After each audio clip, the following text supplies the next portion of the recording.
So, good day everyone. My name is Harold Ortiz Sakyatan. Our title is The Impact of Party List System on Delivery of Basic Services and Social Justice in Barangay Uba. So, for introduction, the role of the state ensuring the delivery of basic services and promotion of social justice is critical area of study within public administration and governance. In a democratic society, local governments are expected to act as instruments for implementing national policies and ensuring that citizens, especially the marginalized are vulnerable, receive services they need. However, a number of factors including political will, available resources, local government units, LGUs capacities, and grassroots policies implementation influence how effective the state's involvement in social justice and local service delivery.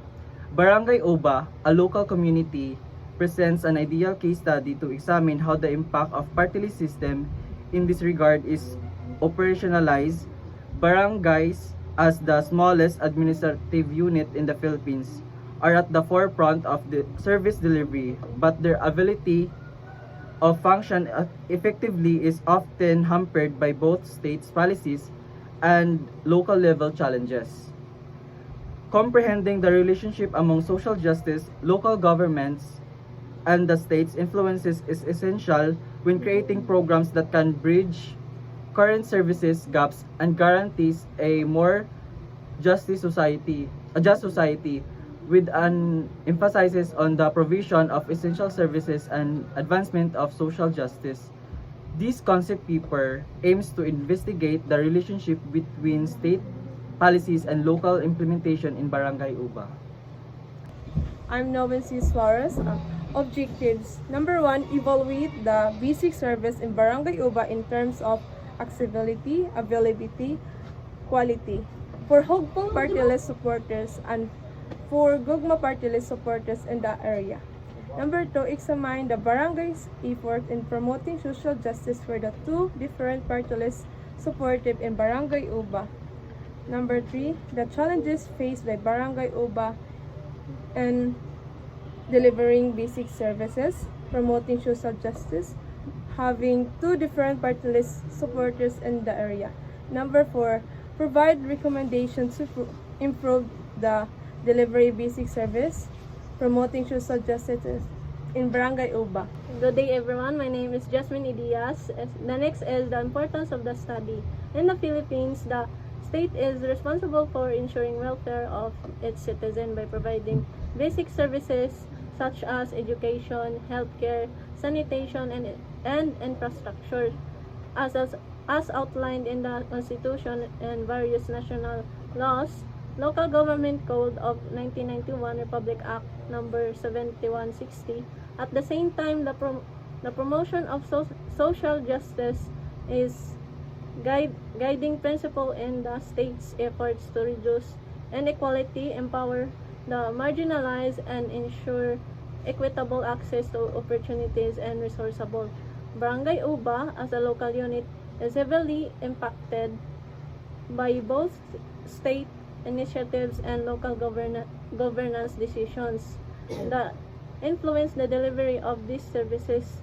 This study is significant given that it assesses the direct effects of party list system in the area, specifically Hugpong party list and Gugma party list, on social justice advancements and local access to essential services.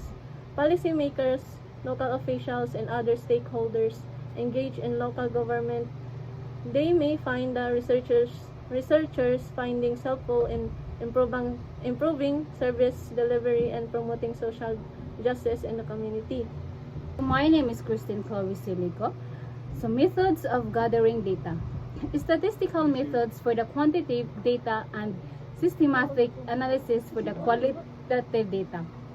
Ensuring a comprehensive understanding of the issues at hand. Ethical considerations including informed consent and confidentiality will be prioritized throughout the research process. Griswell and Plano Clark 2018, Bryman 2016. For our conceptual framework, this is actually given in our paper. So our independent variable is the local government. They will be the source of the funds nga gikinahanglan sa ato mga local government units, or which is in example ang barangay uba, na maka-receive sila ing ani nga mga amount in which mahimo sila through mga projects nila nga ipagama dito sa ilang barangays. And the basic services will be the dependent variable, depende sa local government at sa ilang i-produce kumbaga. And the government agencies, they will be the one nga mag-function kibali sila ang way or sila ang nagpatungaan nga mahatag ang mga services diri sa barangay uba og ila ma-experience. And is there any justice or social justice during sa ingani kay, because this is actually approaching pa ang ato ang election, and the party list system is part of the is it part of the decisions or dira magmatter kibali ang sa basic services nga ma-provide sa katawhan. So, for our recommendations, as public servants, we should be neutral when we talk about services because it is our duty and responsibility to provide the best for the people. Let's just say people have different parties when it comes to politics. The administration in our barangay should remain neutral and no promotion of any kind of parties that may cause impartiality and no social justice to people. The barangay should refrain from identifying or giving out posters in each houses that may promote any party. The barangay should not limit the access of services to certain party. The barangay should be aware that the job that they are doing is for the betterment of their barangay and not to promote impartiality.